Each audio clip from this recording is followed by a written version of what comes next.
Do you have constant symptoms that feel like you're on a boat, or you're rocking or swaying, or you've been diagnosed with something called Mal de Debarquement Syndrome in the past? Well, these symptoms of constant swaying and rocking and Mal de Debarquement Syndrome are generally thought to be caused by overstimulation of the area of the brain that processes signals about your center of gravity's position.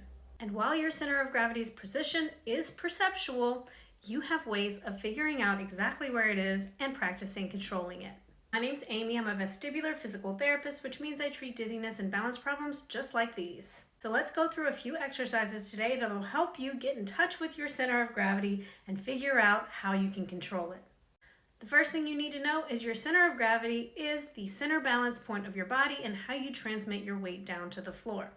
If you are not feeling that center of gravity position accurately, you might feel like it's swaying, moving forward, backward, left or right, or even bobbing up and down, and some people even feel it in the diagonal directions. And this is usually not accurate because you're not making those motions. Your brain is simply perceiving that you are.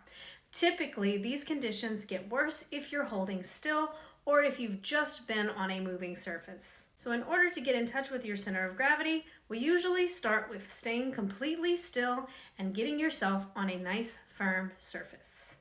So we're going to get as much surface contact on firm, non-moving surfaces as possible. Shoes off, find a nice wall, and the floor needs to be firm and not made of anything squishy like carpet. I recommend tile or hardwood. Get your feet nice and wide apart, lean your back and your body and your head against that wall, and close your eyes. Feel how your center of gravity is transmitting down to your floor. It should be 50% right leg and 50% left leg. This can take about 30 seconds or more for each position in order for you to get control of your center of gravity. Then you're going to start weaning the wall away a little bit more. Back your head away from the wall and a little bit of your body. Maybe just your booty is touching the door. Then start again. Eyes closed. Feel for 50% of your weight translating down to your right foot, 50% to your left foot, and just light touch on the wall behind you. You're going to step away from the wall, feet still nice and wide, and close your eyes again. Try not to sway.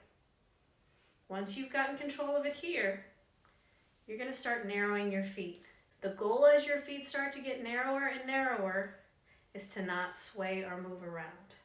Now, the ultimate goal with this exercise is to eventually get to where your feet are completely together, as narrow as possible, and you're able to hold it nice and still. Then you can start incorporating things like head movements and body movements like ankle circles and weight shifts left and right and forward and backward. Doing this every single day will help you get to know your center of gravity and help your brain to reduce its stimulus to the area of the brain that is processing signals about your center of gravity position. Hope this helps. Follow me for more tips about dizziness, balance problems, and vertigo.